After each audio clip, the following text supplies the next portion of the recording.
Hello and welcome to the channel, it's the Eradicator, and in today's video we will go over the recent cancellation of Stadia due to a lack of users and also a disastrous financial performances.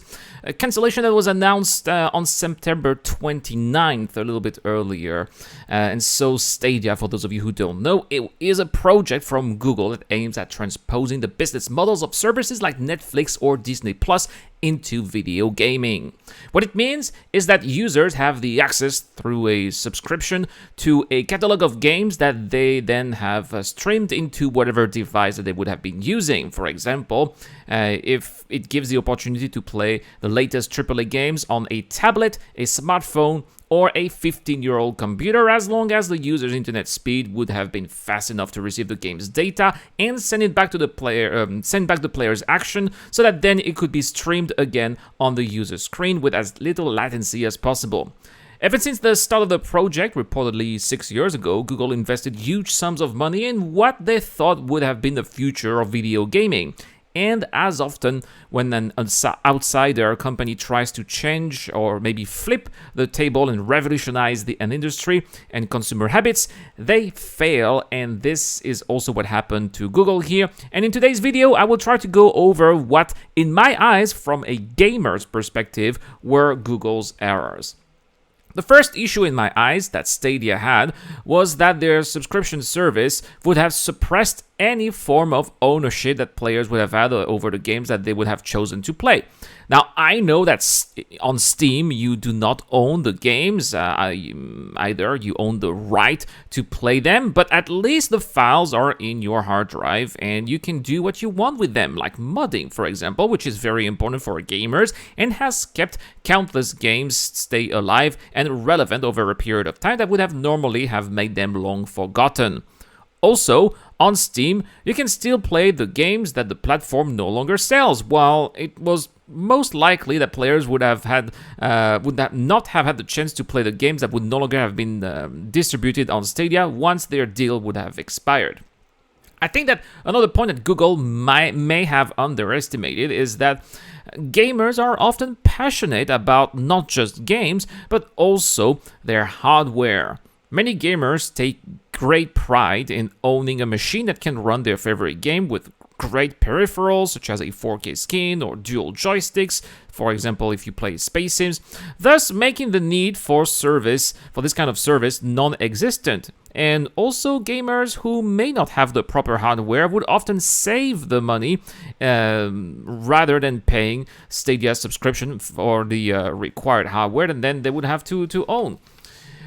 Also, I think the next major drawback that Stadia had was that it's a drawback that's killed a lot of games in the past, and it's the fact that a permanent online connection was required, and that is a huge deal breaker for a lot of gamers out there still in 2022, because we all know that our internet may fail us at any moment. I mean, I live in Taiwan, one of the most advanced countries in the world when it comes to the internet, and even here, sometimes my internet occasionally fails me. Sometimes the router needs to be reset, sometimes it is the Ethernet cable that I am using that needs to be replaced, sometimes the weather is so horrible that for some reason I get random disconnections, or sometimes construction workers outside are disrupting the optic fiber.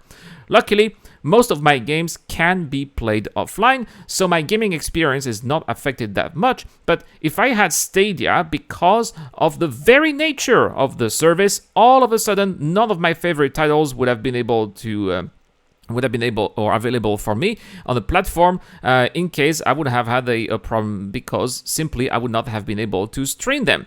And say you can't play for several days because your internet is offline due to one of the issues mentioned before, well, then you can kiss your hard-earned money goodbye, because Google obviously won't refund you, and that I believe is also terribly off-putting as well.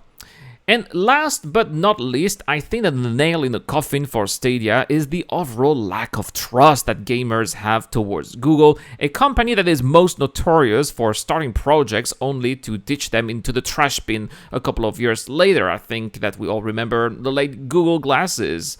And sure, Google may be great at making search engines and browsers, but they had absolutely zero expertise in the gaming industry. And sure, they tried to do what they do best here, which is, for example, in this case, buying other companies, or here hire new talents, like for example Jade Raymond, one of the women behind the many failed EA Star Wars project that we have seen over the last decades. But it just didn't work. Gaming is not in Google's corporate culture, because to be successful in that industry, you need to pay your dues. You need to go through a tedious trial and error process that gets exponentially expensive as the systems required get more and more complicated. And as you start making a name for yourself after overcoming the difficulties you encounter, only then you start gaining the gamers' trust.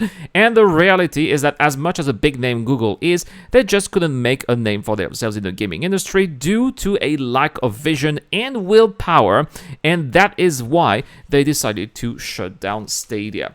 Anyway, guys, let me know in the comment section down below. Have you tried Stadia? If yes, what are your thoughts on the service? And vice versa, if you've stayed away from Stadia, what are the reasons that you did so? Did I miss anything, perhaps? If you think that I'm completely off the mark, it would be the first time, also let me know in the comment section down below as well. Anyway, guys, with that comes the end of this video. A big shout out to my Patreon members, and especially Dr. Fabin, Captain Steak, Zeo Crusher, Geek Citizen, and the DJ Dun. It's been the Eradicator, and I will see you guys later.